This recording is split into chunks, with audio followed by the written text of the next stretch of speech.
Hello hello, स्वागत है आप सभी का स्टडी 54 चैनल में।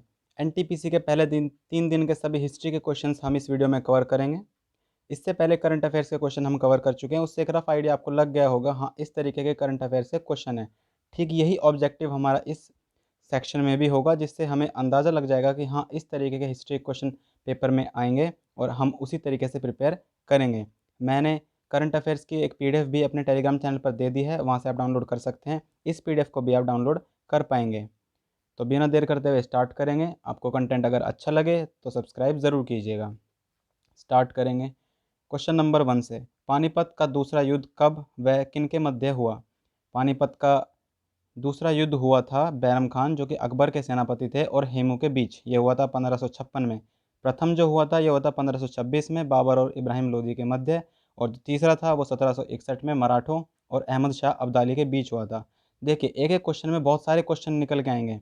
तो जितने भी क्वेश्चन है आप उनको, अगर ये 30 क्वेश्चन मैं करा रहा हूँ तो 30 नहीं, ये 90 क्वेश्चन हो जाएंगे जब तक हमारी वीडियो एंड होंगी, क्योंकि एक ही क्वेश्चन के आसपास बहुत सारे क्वेश्चंस बन जाते हैं, वो भी हम देखेंगे।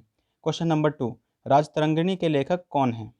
इसका उत्तर है कल्हण। राजतरंगिणी कल्हण द्वारा रचित एक संस्कृत ग्रंथ है। इसकी रचना 1148 से 1150 के बीच मानी जाती है। कश्मीर के इतिहास पर आधारित इस ग्रंथ की रचना में कल्हण ने 11 अन्य ग्रंथों का सहयोग लिया है। यह एक संस्कृत में लिखा हुआ ग्रंथ है। इसका जो शाब्दिक अर्थ है वो होता है राजाओं की नदी। इसका भावार्थ है राजाओं का इतिहास या फिर समय प्रवाह। ये कविता के रूप में यह है। इसमें कश्मीर का इतिहास वर्णित है। महाभारत काल से यह आरंभ होता है। इस पुस्तक के अनुसार कश्मीर का नाम कश्यप मेरु था। जी हाँ, कश्यप मेरु अब बदलकर कश्मीर हो गया है, जो ब्रह्मा के पुत्र ऋषि मरीचि के पुत्र थे। इसके प्रथम तरंग में बताया गया है कि सबसे पहले कश्मीर में पांडवों के सबसे छोटे भाई सहदेव ने राज्य की स्थापना की थी, और उस समय कश्मीर में केवल वैदिक धर्म ही प्रचलित था। फिर बाद में यहाँ पर बौद्ध धर्म का आगमन हुआ। ठीक है, आगे बढ़ते हैं क्वेश्चन नंबर 3 पर। प्रार्थना समाज के संस्थापक कौन हैं? इसका सही जवाब है आत्माराम पांडुरंग। प्रार्थना समाज भारतीय नवजागरण के दौर में धार्मिक और सामाजिक सुधारों के लिए स्थापित एक समुदाय है।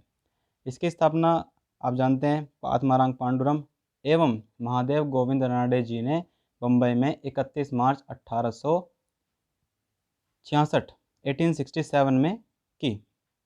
आगे बढ़ेंगे। क्वेश्चन नंबर 4, भारत के सबसे युवा राष्ट्रपति कौन थे? तो ये थे नीलम संजीव रेड्डी। क्या आप जानते हैं ये कौन से नंबर के राष्ट्रपति थे? ये थे 6वें राष्ट्रपति। कहाँ से आते थे? ये आंध्र प्रदेश में एक सामान्य परिवार में जन्मे थे। 1956 में जब आंध्र प्रदेश राज्य गठित हुआ तो उसके पहले मुख्यमंत्री भी यही बने थे। और एक फैक्ट की बात आपको बता दूं कि उस वक्त संजीव की उम्र मात्र 43 साल थी और वह देश के सबसे युवा सीएम कहलाए गए थे उस वक्त। अगला क्वेश्चन देखिए, एक क्वेश्चन में कितने क्वेश्चन बन जाते हैं। खालसा पंथ की स्थापना किसने की? ये थोड़ा आसान सवाल है। अगर आपने कंपटीशन की तैयारी पहले कर रखी है तो आप जानते होंगे। इसकी इसकी स्थापना की थी गुरु गोविंद सिंह जी ने। ये की थी 1699 में बैसाखी वाले दिन। कहाँ पर? आनंदपुर साहिब में। अगला क्वेश्चन, गोल गुंबज कहाँ स्थित है? ये बीजापुर कर्नाटक में स्थित है। कुछ जगह इसको गोल गुंबज कहते हैं, कुछ जगह गोल गुंबद कहते हैं। ये बीजापुर के सुल्तान मोहम्मद आदिल शाह का मकबरा है और बीजापुर में स्थित है।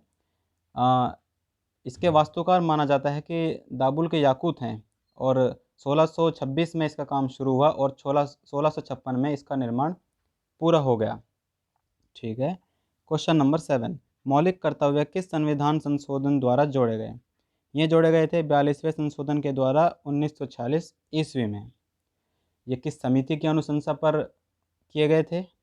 उस समिति का नाम है सरदार स्वर्ण सिंह समिति। ये भी सवाल कई बार एग्जाम्स में आया गया है। और इस संशोधन के द्वारा मौलिक कर्तव्यों को संविधान में जोड़ा गया। संविधान के भाग 4 का में अनुच्छेद 51 का के तहत इसे रखा गया। आगे बढ़ेंगे। क्वेश्चन नंबर 8, भारत में सर्वप्रथम राष्ट्रीय आय की गणना किसने की? भारत में सर्वप्रथम राष्ट्रीय आय की गणना दादा भाई नौरोजी ने की। यह गणना उन्होंने की 1868 ईस्वी में, और उन्होंने अनुमान लगाया था पहली बार भारत की राष्ट्रीय आय का, और उनके अनुसार तत्कालीन भारत में प्रति व्यक्ति आय 20 रुपये, जी हाँ 20 रुपये वार्षिक थी। और भारत में राष्ट्रीय आय का पहली बार वैज्ञानिक रूप से अनुमान जो लगाया था वो लगाया था प्रोफेसर BKRV राव ने। जी हाँ, 1925 और 1931 में। और उनके अनुसार प्रति व्यक्ति आय 62 रुपये पर ईयर प्रति साल थी। आगे बढ़ेंगे। क्वेश्चन नंबर 9, भारत का प्रथम संचार उपग्रह का नाम क्या था? भारत के प्रथम संचार उपग्रह का नाम एरियन पैसेंजर नीतभार प्रशिक्षण एप्पल कहते हैं अंग्रेजी में इसकी फुल फॉर्म APPL ऐसे है, अंग्रेजी में है कुछ इसके। ये 19 जून 1981 को यह छोड़ा गया था। यह भारत के अंतरिक्ष कार्यक्रम की एक महत्वपूर्ण उपलब्धि है। आर्यभट्ट भारत का पहला उपग्रह है जिसे इसी के नाम के महान भारतीय खगोलशास्त्री के नाम पर नामित किया गया है। आर्यभट्ट आपको याद रखना चाहिए, ये सोवियत संघ की सहायता से हमने प्रक्षेपित किया था।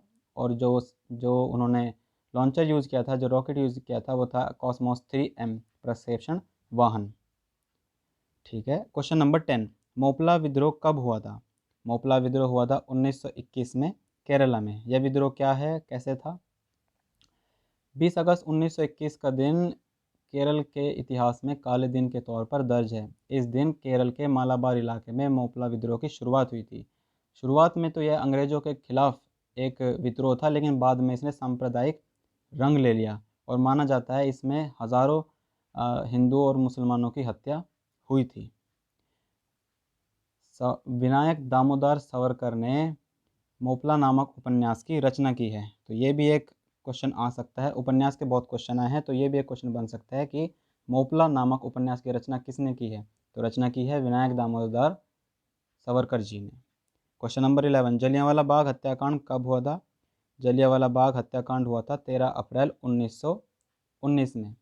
यह भारत के पंजाब प्रांत के अमृतसर में स्वर्ण मंदिर के निकट जलियांवाला बाग में 13 अप्रैल 1919, जो कि बैसाखी का दिन था, उस दिन हुआ था। वहाँ एक सभा जमा हुई थी। क्यों हुई थी? रोलेट एक्ट का विरोध दर्ज कराने के लिए वहाँ एक सभा एकत्रित हुई थी। वे लोग किसी प्रकार का वायलेंस नहीं कर रहे थे, लेकिन तब भी उन पर एक जनरल थे, अंग्रेज़ ऑफिसर जनरल डायर, उन्होंने उस भीड़ पर गोलियां चलवा दी, जिसमें सैकड़ों की संख्या में लोगों की मृत्यु हो गई। उधम सिंह को अगर आप जानते हो तो ये वही स्वतंत्रता संग्राम के सेनानी हैं जिन्होंने इसका बदला लिया और उन्होंने इंग्लैंड जाकर इनको मौत के घाट उतार दिया था। जी हाँ, इन्हीं के नाम पर उत्तराखंड में एक ज़िले का नाम भी है उधम सिंह नगर। क्वेश्चन नंबर 11 तो हो गया। क्वेश्चन नंबर 12, भारतीय ध्वज किसने बनाया? ये इसका जो डिज़ाइन था वो दिया था पिंगली वेंकैया जी ने। पिंगली वेंकैया ये भारतीय राष्ट्रीय ध्वज के अभिकल्पक थे। ये कृषि वैज्ञानिक भी थे। इनका जन्म 1876 को आंध्र प्रदेश के मछलीपट्टनम में हुआ था। और इसके साथ साथ एक और इन्फॉर्मेशन दे देता हूँ कि भिकाजी कामा पहली भारतीय महिला थी जिन्होंने 1907 में पहली बार विदेशी धरती पर भारत का झंडा लहराया था। विदेशी धरती कौन सी थी? वो थी जर्मनी का स्टुअर्टगार्ट। और जो ये झंडा था, ये जो आज हम झंडा इस्तेमाल करते हैं, इससे थोड़ा भिन्न था। क्वेश्चन नंबर 13, संविधान सभा का विचार सर्वप्रथम किसने दिया? संविधान सभा का विचार सर्वप्रथम स्वराज पार्टी ने 1934 में दिया था। स्वराज पार्टी ने संविधान की रचना हेतु संविधान सभा का विचार प्रस्तुत किया था। अब स्वराज पार्टी किसकी है? ये स्थापित हुई थी 1923 में। किसके द्वारा? मोतीलाल नेहरू और चित्तरंजन दास के द्वारा। कहाँ पर? इलाहाबाद में। इन्हें चेंजर्स माना जाता था और कांग्रेसियों को नो चेंजर्स माना जाता था। तो एक और इसमें क्वेश्चन बनता है कि idea of a constituent assembly किसने प्रपोज किया था? तो इसका उत्तर आता है MN रॉय। उन्होंने 1934 में ये आइडिया प्रपोज किया था। क्वेश्चन नंबर 14, प्लासी का युद्ध कब हुआ था? प्लासी का युद्ध 1757 में हुआ था। इसका वर्तमान नाम जो है वो पलासी है। ये पश्चिम बंगाल के नदिया ज़िले में भगीरथी नदी के किनारे स्थित एक जगह है। यहीं पर प्लासी का युद्ध 1757 में हुआ था। किसके किसके बीच में? नवाब सिराजुद्दौला और अंग्रेज़ों के बीच में। अंग्रेज़ों की सेना का नेतृत्व कर रहे थे लॉर्ड रॉबर्ट क्लाइव। युद्ध में अंग्रेज़ों की जीत हुई थी और पहली बार भारत में ब्रिटिश प्रभुत्व की नींव पड़ी थी। रॉबर्ट क्लाइव को भारतवर्ष में ब्रिटिश साम्राज्य का संस्थापक भी कहते हैं। आगे बढ़ेंगे। क्वेश्चन नंबर 15, भारत के प्रथम परमाणु ऊर्जा संयंत्र कब स्थापित हुआ? इसका उत्तर है 1969 में तारापुर महाराष्ट्र में। ये हुआ था यूएसए की सहायता से। हाँ, इसके साथ साथ कुछ और जानकारी दे देता हूँ। जो एशिया का पहला न्यूक्लियर रिएक्टर है वो अप्सरा था। ये 1556 को भाभा एटॉमिक रिसर्च सेंटर के ट्रॉम्बे परिसर में बनाया गया।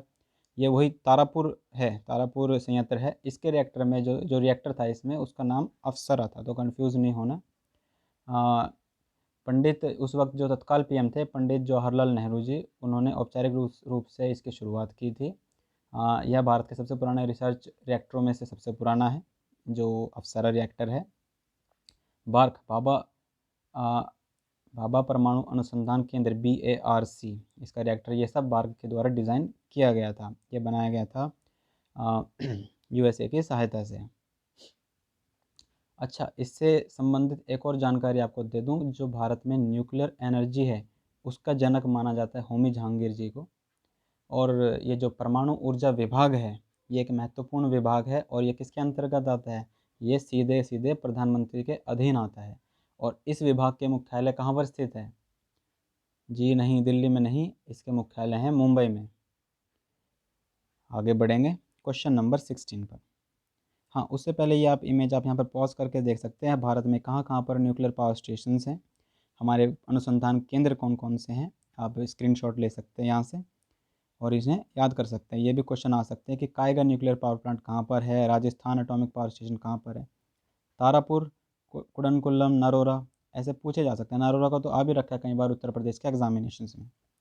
क्वेश्चन नंबर 16, भारतीय राष्ट्रीय कांग्रेस के किस अधिवेशन में पहली बार स्वराज शब्द का इस्तेमाल हुआ? तो इसका उत्तर है कलकत्ता अधिवेशन में 1906 में। यह भारतीय राष्ट्रीय कांग्रेस का 22वां अधिवेशन था। इसके अध्यक्ष जो थे वो दादा भाई नौरोजी थे। इन्होंने ही भारतीय राष्ट्रीय कांग्रेस का लक्ष्य बताया था स्वराज को।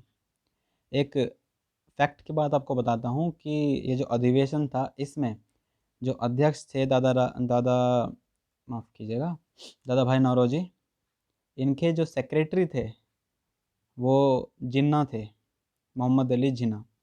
जी हाँ, आगे चलते हैं। क्वेश्चन नंबर 17, भारतीय राष्ट्रीय कांग्रेस की स्थापना किसने की? तो भारतीय राष्ट्रीय कांग्रेस की स्थापना की थी एओ ह्यूम ने।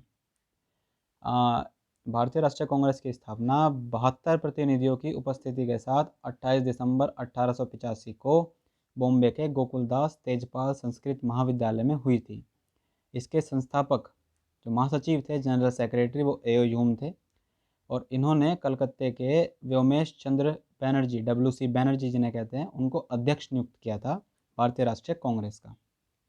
क्वेश्चन नंबर 18, ख्वाजा मोइनुद्दीन चिश्ती की दरगाह कहाँ है? तो ख्वाजा मोइनुद्दीन चिश्ती की दरगाह है अजमेर, राजस्थान। अजमेर को अजमेर शरीफ भी कई बार कहा जाता है। मोहम्मद बिन तुगलक को माना जाता है कि वो हज़रत ख्वाजा मोइनुद्दीन चिश्ती अजमेरी की दरगाह में आने वाले पहले व्यक्ति थे जिन्होंने 1332 में वहाँ की यात्रा की थी। तो एग्ज़ाम पॉइंट ऑफ व्यू से इंपॉर्टेंट नहीं है, बस ऐसे फैक्ट के रूप में बता दिया। तो ये जो दरगाह है ये अजमेर, राजस्थान में है। क्वेश्चन नंबर 19, भारत में स्थानीय स्वशासन के जनक कौन थे? ये थे लॉर्ड रिपन।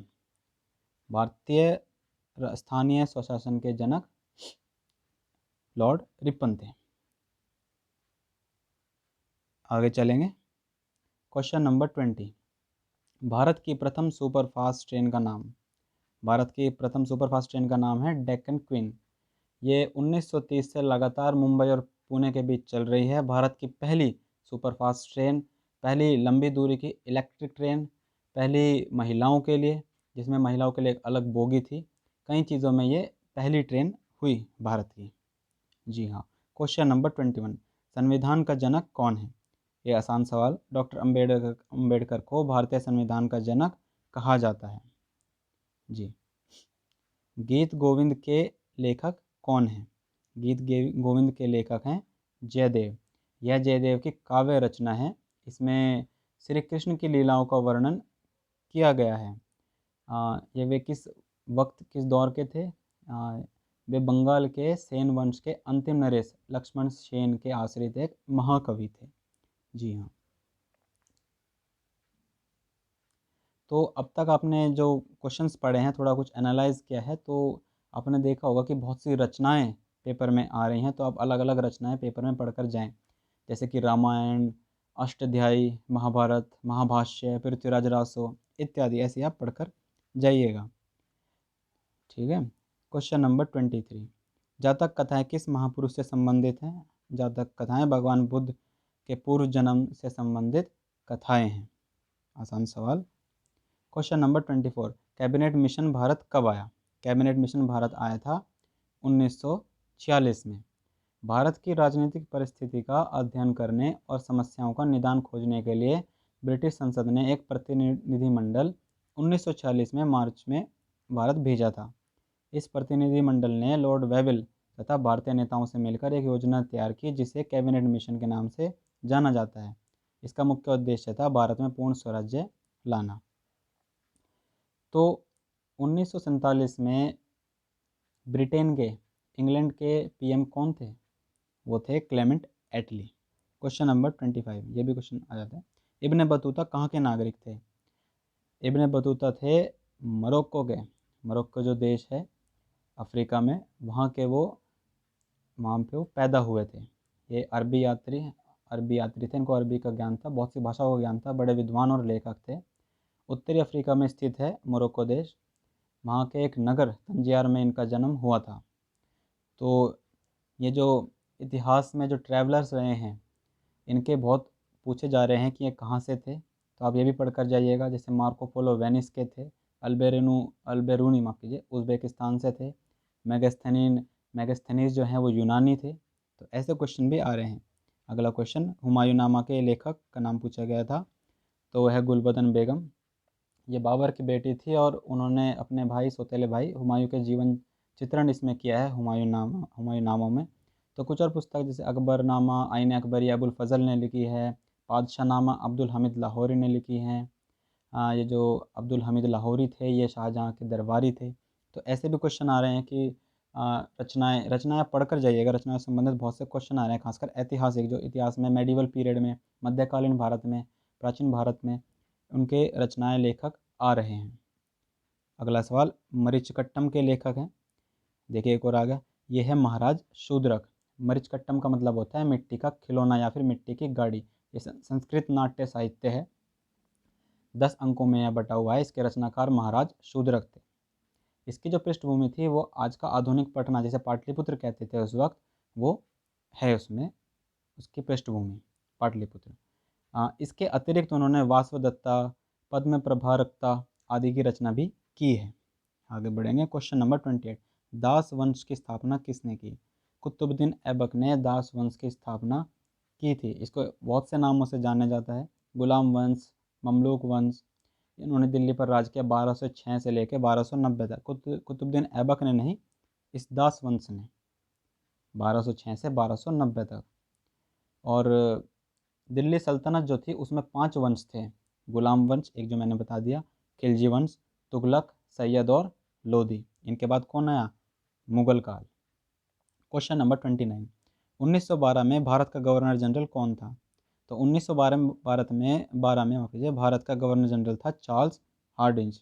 ये गवर्नर जनरल रहे थे 1910 से 1916। इनके कार्यकाल में बहुत सी चीज़ें हुई, जैसे कि ब्रिटेन के राजा जॉर्ज पंचम भारत आए थे। दिल्ली का दरबार लगा था 1911 में। भारत की जो राजधानी है वो कलकत्ता से नई दिल्ली हो गई थी। ये जो हार्डिंज हैं, हार्डिंज कह लो, हार्डिंग कह लो आप, अलग अलग नामों से इनको अलग अलग पुस्तकों में मैंने देखा है, पढ़ा है इनके बारे में। तो ये इन्हें बताया जाता है कि महात्मा गांधी के बहुत बड़े प्रशंसक थे। जो उन्होंने साउथ अफ्रीका में कार्य किए थे उनके वह प्रशंसक थे। हार्डिंज के रहते हुए रेल ब्रिज बना था बांग्लादेश में, जो अब तक चल रहा है और आज भी बांग्लादेश का एक महत्वपूर्ण रेल लिंक है। चलो वो इम्पोर्टेंट नहीं है, आखिरी का जो पॉइंट मैंने बताया, पर एक फैक्ट के रूप में बता दिया। क्वेश्चन नंबर 30, महावीर स्वामी के बचपन का नाम क्या था? महावीर स्वामी के बचपन का नाम था वर्धमान। जी हाँ, ये जैन धर्म के 24वें तीर्थंकर थे। इनका जन्म वैशाली में हुआ था, वैशाली के राज्य कुंदलपुर में, और इन्हें मोक्ष की प्राप्ति हुई थी पावापुरी, जो आज बिहार में स्थित है। क्वेश्चन नंबर 31, बारडोली सत्याग्रह संबंधित था? बारडोली सत्याग्रह संबंधित था सरदार वल्लभ भाई पटेल से। जी हाँ, इस सत्याग्रह से पहले इनको वल्लभ भाई पटेल से ही नाम से ही बुलाया जाता था। भारतीय स्वाधीनता संग्राम के दौरान जून 1928 में यह गुजरात में हुआ था। ये एक प्रमुख किसान आंदोलन था। जैसा आज चल रहा है ऐसा नहीं, वो बिल्कुल नॉन वायलेंट था जी। उस समय प्रांतीय सरकार ने किसानों पर 22% तक टैक्स लगा रखा था, तो इस पर विरोध हुआ। और यह सत्याग्रह जब बहुत प्रेशर पड़ा गवर्नमेंट के ऊपर, तो उन्होंने लोगों की डिमांड्स को मान लिया था और यह सत्याग्रह सफल हुआ था। और जब यह सफल हुआ तो इस आंदोलन के सफल होने के बाद वहाँ की महिलाओं ने वल्लभ भाई पटेल को सरदार की उपाधि प्रदान की थी। जी हाँ, उन महिलाओं ने, ये भी क्वेश्चन आ सकता है कि सरदार वल्लभ भाई पटेल को सरदार की उपाधि किसने दी, तो जो बारडोली सत्याग्रह था उसमें शामिल महिलाओं ने इस सत्याग्रह की सफलता के बाद उनको सरदार की उपाधि दी थी। क्वेश्चन नंबर 32, बौद्ध धर्म की प्राचीन पुस्तक का नाम। तो बहुत सी पुस्तकें हैं लेकिन जो मुख्य है वो त्रिपिटक है। ये बहुत ही प्राचीन ग्रंथ है। और भी इसमें बहुत से ग्रंथ हैं जो आपसे क्वेश्चन में पेपर में पूछे जा सकते हैं। तो पहले तो इसी ग्रंथ का जो लिपि है वो लिपि है पाली। इसके अलावा विनय पिटक है और सुत्त पिटक है, अभिधाम पिटक है और मिलिंद पानो है। ये सब बौद्ध धर्म से संबंधित है। 1931 में कांग्रेस अधिवेशन के अध्यक्ष कौन थे? तो अध्यक्ष थे सरदार वल्लभ भाई पटेल। ये हुआ था कराची में, जो आज पाकिस्तान में स्थित है। जब यह हुआ था तो इस सेशन के आसपास, इस अधिवेशन के आसपास 3 बड़े बड़े घटनाक्रम चल रहे थे। इसके आगे पीछे 3 बड़े बड़े घटनाक्रम हो रहे थे। पहला तो ये था कि महात्मा गांधी को हाल में ही जेल से रिहा किया गया था। वो जेल में बंद थे क्योंकि नमक का उन्होंने सत्याग्रह चलाया था, जिसकी वजह से वो जेल में डाले गए थे। हाल ही में छूटे थे। दूसरा, गांधी अरविंद समझौता हाल ही में कंप्लीट किया गया था, कंक्लूड किया गया था, जिसकी वजह से सिविल डिसोबीडियंस मूवमेंट ख़त्म कर दिया गया था। और तीसरा, एक हफ्ते पहले ही इस सेशन से अंग्रेज़ों की सरकार ने भगत सिंह और उनके 2 साथियों को काकोरी कॉन्स्पिरेसी केस में, काकोरी कांड के केस में फांसी की सज़ा दे दी थी। जी हाँ, तो उससे, इन लिहाज से यह रेजोल्यूशन, यह अधिवेशन महत्वपूर्ण हो जाता है। क्वेश्चन, आप एग्ज़ाम में अलग अलग अधिवेशन, उनके अध्यक्ष, उस वक्त क्या महत्वपूर्ण घटनाएं हुई, उस वक्त गवर्नर जनरल कौन थे, विश्व में क्या हो रहा था, ये इन घटनाक्रमों पर नज़र रखें तो एग्ज़ाम में आने के इन क्वेश्चंस के चांसेस हैं। क्वेश्चन नंबर 34, भारत रत्न पुरस्कार की शुरुआत कब हुई? इसकी शुरुआत हुई थी 1954 में। यह भारत का सर्वोच्च नागरिक सम्मान है। राष्ट्रीय सेवा के लिए यह दिया जाता है। कला, साहित्य, विज्ञान, सार्वजनिक सेवा और खेल इसमें शामिल हैं। 2 जनवरी 1954 को इसकी स्थापना हुई थी, जो एग्जैक्ट डेट है। 1954 आप याद रखें, ये ज़्यादा ज़रूरी है। किस किस को मिला था पहली बार? ये 3 लोगों को दिया गया था, सी राजगोपालचारी, सर्वपल्ली राधाकृष्णन और सीवी रमन। पद्मश्री अवार्ड्स की भी शुरुआत 1954 में हुई थी।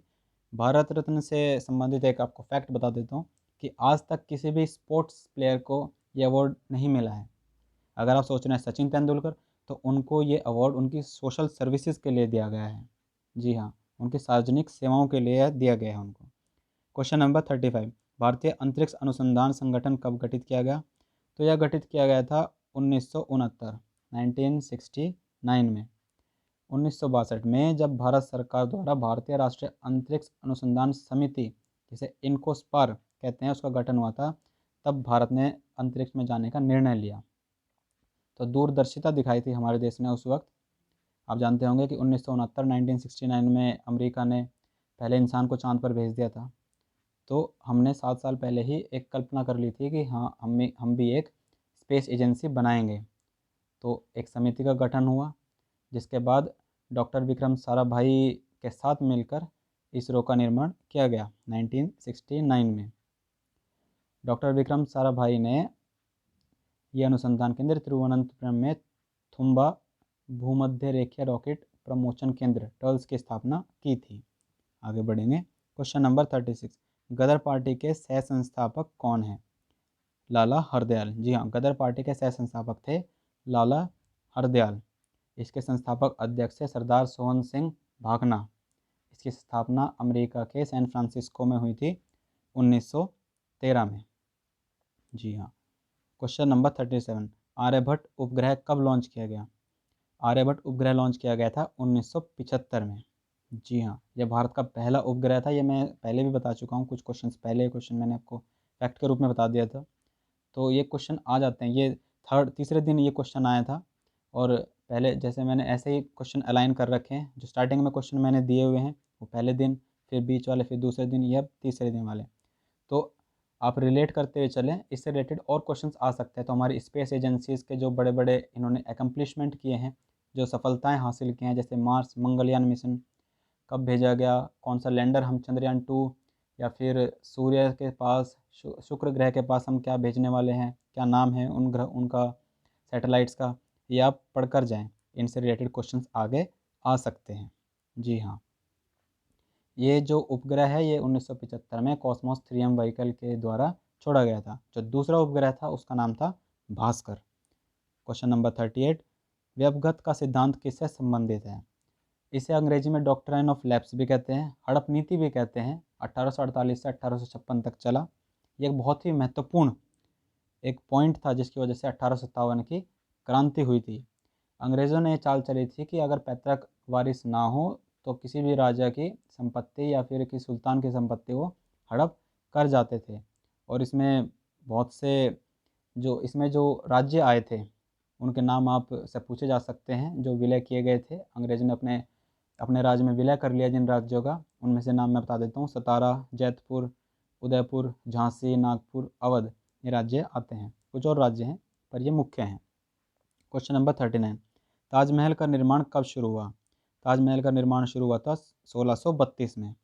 इसके जो आर्किटेक्ट थे वो थे उस्ताद अहमद लाहौरी, और यह शाहजहाँ के द्वारा अपने बेगम मुमताज़ महल के लिए बनाया गया था। ये एक मकबरा है।